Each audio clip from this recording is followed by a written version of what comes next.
My name is Lauren. I am 33 years old. He rolled his eyes, stopped being insecure, while laughing in his lap like I wasn't there. I nodded once and disappeared from the party. Hours later, he was outside my house crying, calling my name after finding out why I hadn't followed her. I'm 33, and I thought I knew what love looked like. We'd been together for 3.5 years, living together for the last 18 months in what I genuinely believed was a solid relationship. Sure, we had our issues. Who doesn't? But I trusted him. That was my first mistake. The party was at his best friend's place last Saturday, one of those casual gatherings that starts at 7 and somehow turns into a full house by 9. I wasn't particularly excited about going, but he'd been talking about it all week, so I showed up like a supportive girlfriend does. We got there around 8. The place was already packed with his friends, co-workers, and people I'd never met. He immediately gravitated toward his work crowd, which was fine. I grabbed a drink and made small talk with a few people I recognized from previous gatherings. Nothing felt off at first. Around 9:30, I went looking for him. I found him in the living room, sitting on the armrest of the couch, and there she was, his coworker, the one he'd mentioned a few times over the past couple of months. Always casual mentions. She's hilarious. Or she really gets my sense of humor at work. Never anything that set off alarms until I saw them together. He was leaning into her, laughing at something on her phone. His hand was on her shoulder, not just resting there, gripping it familiar and comfortable. As I watched, he actually slid down from the armrest into her lap for a second, adjusting his position while still focused on whatever they were looking at. I walked over. Hey. He glanced up, slightly annoyed at the interruption. Oh, hey. What's up? Just checking on you. You've been over here a while. We're just looking at some work stuff, he said, holding up her phone like that explained everything. It's funny, you wouldn't get it. Right, I said slowly.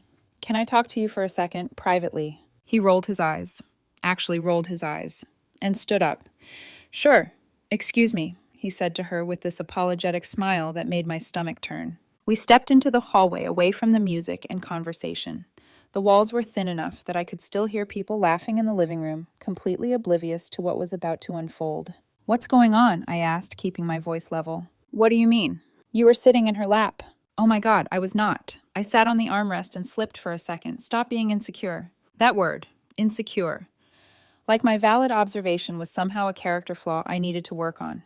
I'm not being insecure. I'm watching my boyfriend be all over some woman. All over. He laughed, but it wasn't a nice laugh. It was dismissive, condescending. We were looking at a meme. You're making something out of nothing. Am I? Yes, and honestly, it's embarrassing. Everyone can see how jealous you're acting. I stood there for a moment just looking at him. The defensiveness, the deflection, the way he made me feel crazy for noticing what I was clearly seeing. You know what? I said quietly. You're right. I'm being ridiculous. He looked relieved. Thank you. Can we just go back and enjoy the party? Sure. You go ahead. I'm going to grab another drink. He went back to the living room. I watched him sit back down next to her, immediately leaning in close again, resuming whatever conversation I'd interrupted. He didn't look back at me once. I set my drink down on the kitchen counter and walked out the front door. I didn't say goodbye to anyone. I just left. I drove home in complete silence. No music, no podcasts, just the sound of my thoughts getting louder with every mile. My phone started buzzing around 10:15. I didn't look at it. When I got home, I did something I'd never done before. I went to his laptop, the one he leaves open on the dining table because he has nothing to hide. I opened his message app, which was still logged in. I found their conversation thread immediately. It went back 4 months. 4 months. At first, it was work stuff, then inside jokes, then complaints about me. She's been so distant lately. She doesn't get my humor anymore. The kind of things you say when you're building a narrative to justify what comes next. And what came next was exactly what I suspected. Plans to meet up for lunch that he never mentioned to me. Late-night conversations that happened after I went to bed. Photos he sent her that he never posted publicly. Nothing explicit, but intimate in a way that made my stomach turn. One message from 3 weeks ago. Sometimes I wonder what it would be like if we'd met first. Her response, we still could find out. His response, LOL maybe. Not now, not while I have a girlfriend, just maybe. With a laughing emoji like it was all a fun hypothetical. I took photos of everything with my phone and sent them to my email. Then I closed the laptop and sat in the dark living room waiting. By the time I looked at my phone, I had 15 missed calls and about 30 texts. They started concerned, then confused, then angry. Where did you go? Hello? This is so immature. Everyone is asking where you are. You're embarrassing me. Fine. I'll get a ride home from someone else. That last message came through at 11:20. I didn't respond. At 12:47, I heard a car pull up outside. Voices. His laugh. That same laugh from earlier. I looked out the window and saw her. She'd driven him home. They sat in the car for almost 10 minutes. I watched them talk, watched him touch her arm, watched her lean in close. Then he got out, waved, and she drove off. He came in through the front door, saw me sitting in the dark living room, and jumped. Jesus, you scared me. Why are you sitting in the dark? Waiting for you. Why didn't you answer your phone? I was worried. Were you? I asked. He frowned at my tone. What's your problem? You tell me. How was the ride home? It was fine. She was nice enough to drive me since you abandoned me. Abandoned you? I repeated. That's an interesting way to describe leaving a party where my boyfriend was sitting in another woman's lap. Oh my God, we're back to this. I already explained. I saw the messages. He froze. Completely froze. His face went pale in the dim light from the hallway. What? The messages. All of them. 4 months of them. You went through my laptop? It was open. And before you try to make this about me invading your privacy, let's talk about you emotionally cheating for 4 months. I haven't been cheating. Sometimes I wonder what it would be like if we'd met first, I quoted. Her response, we still could find out. Want to explain that? He just stood there, mouth opening and closing. Or how about the lunch dates you never mentioned? The late night conversations? The photos you sent her that I never saw? Those were just friendly. Don't, I cut him off. Don't insult my intelligence more than you already have. You've been building something with her for months while coming home to me every night and acting like everything was fine. He tried to sit down, but I held up my hand. I don't want to hear excuses right now. I want you to pack a bag and leave. What? This is my home too. You can come back tomorrow when I'm not here to get the rest of your stuff. But tonight, you need to leave. Where am I supposed to go? Call her. I'm sure she'll be happy to help. His face crumpled. Please, Lauren, let's just talk about this. I made a mistake. A 4-month mistake, and one you were making tonight while I was standing right there. Nothing physical happened, he said desperately. I don't care. You gave her everything that mattered. The intimacy, the emotional connection, the part of you that used to be mine. I love you, he said, tears streaming now. I know I messed up, but I love you. You don't love me, I said flatly. You love the stability I provide while you explore your options. And that's done now. Please, he begged. We can work through this. We can go to counseling. I'm not interested in counseling, I said. I'm interested in you packing a bag and leaving my house. He stood there crying for another minute, then finally went to the bedroom. I heard drawers opening, clothes rustling. He came out 15 minutes later with a duffel bag, mascara streaked down his face. This isn't over, he said. Yes, it is. He left, and I locked the door behind him. Then I sat back down in the dark and finally let myself feel everything I'd been holding back. My phone started ringing 5 minutes later. I blocked his number. Then came the text from a different number, probably borrowed from someone at the party. Please talk to me. I'm sorry. I'll do anything. I ended it with her. Please. I blocked that number too. Sunday morning came with more blocked numbers trying to reach me. His friends, his mom, even his coworker. The audacity of her trying to call me was something else. I blocked them all. Around noon, I heard knocking at the door, then the doorbell, then his voice. I know you're in there. Please, we need to talk. I didn't answer. I'm not leaving until you talk to me. I opened the door. He looked terrible. Same clothes from last night. Eyes puffy and red. What do you want? I asked. I want to explain. There's nothing to explain. I saw everything. I know everything. You don't know everything, he insisted. You don't know that it was just emotional, that nothing physical ever happened, that I was confused and made stupid decisions but never stopped loving you. Do you hear yourself? I asked. You're trying to minimize months of betrayal by saying you didn't physically cheat, like that makes it better. It does make it better, he said. It means we didn't cross that line. You crossed every line that mattered, I said. You built a relationship with her. You shared things with her that you should have shared with me. You complained about me to her, creating this narrative where I was the problem, so you could justify getting closer to her. That's not... He doesn't get my humor anymore, I quoted. Remember writing that? Because I remember reading it. You poisoned her against me. You poisoned yourself against me. All so you could feel better about what you were doing. He had no response to that. I loved you, I continued. I trusted you completely, and you spent 4 months lying to my face while building something with someone else. Then when I noticed and said something, you called me insecure. You made me feel crazy for seeing what was right in front of me. I'm sorry, he whispered. I'm sure you are, I said. You're sorry you got caught. You're sorry you have to face consequences. But you're not sorry for what you did, because if you were, you would have stopped months ago. That's not fair. You know what's not fair? I said. Sitting in another woman's lap at a party while your girlfriend watches. You know what's not fair? Letting that same woman drive you home and sitting in her car for 10 minutes while your girlfriend waits inside, wondering if you're going to kiss her. You know what's not fair? Everything you've done for the past 4 months. He broke down completely, sobbing so hard he could barely stand. Part of me wanted to comfort him. 3.5 years of habit doesn't disappear overnight. But the rest of me knew this was necessary. I need you to leave, I said quietly. Get your stuff when I'm not here. I'll text you times you can come by. But we're done. Please. We're done, I repeated firmly. Accept it and move on. I closed the door and locked it.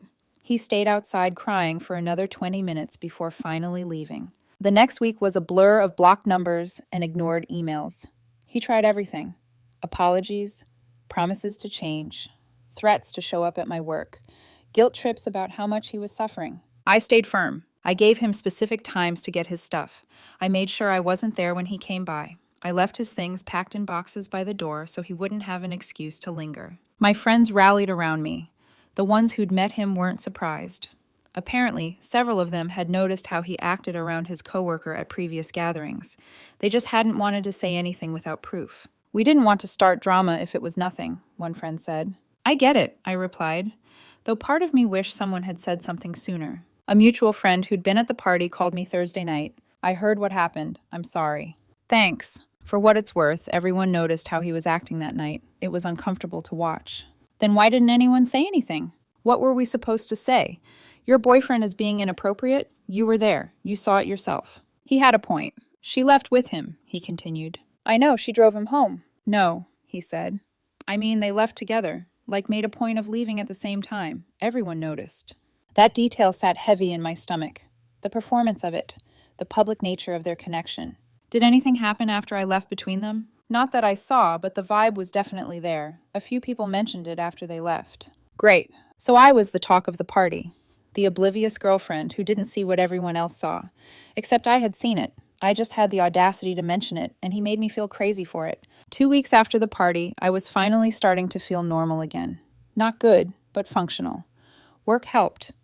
It kept my mind occupied during the day. The gym helped too. Physical exhaustion made it easier to sleep. Then I ran into her, the coworker, at a coffee shop near my apartment. We made eye contact. She looked like she wanted to run. I walked over. We should talk. She hesitated, then nodded. Okay. We sat down across from each other. Did you sleep with him? I asked. What? No, I swear nothing physical happened. But you wanted it to, I said. She didn't deny it. It's complicated, she said. No, it's not. He had a girlfriend. You knew he had a girlfriend. You pursued him anyway. He pursued me too, she said defensively. It wasn't one-sided. I'm sure it wasn't. But you're the one who sent that message about we still could find out. You're the one who encouraged it instead of shutting it down. I liked him, she said. I thought maybe he was unhappy with you, that maybe we had something real. She laughed bitterly. Now I realize he's a mess. I raised an eyebrow. After you broke up, she continued, he got really intense, wanted to immediately jump into a relationship, started talking about moving in together, about how we could finally be open about our connection. And I realized I didn't actually want that. I liked the flirtation, the attention, the fantasy.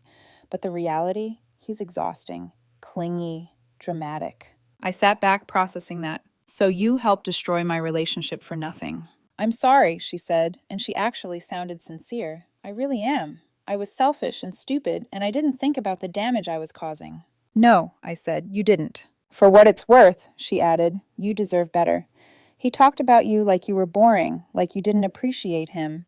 But from what I saw, you were just stable and reliable, and he confused that with being taken for granted. Thanks, I said, I guess. We sat in awkward silence for a minute.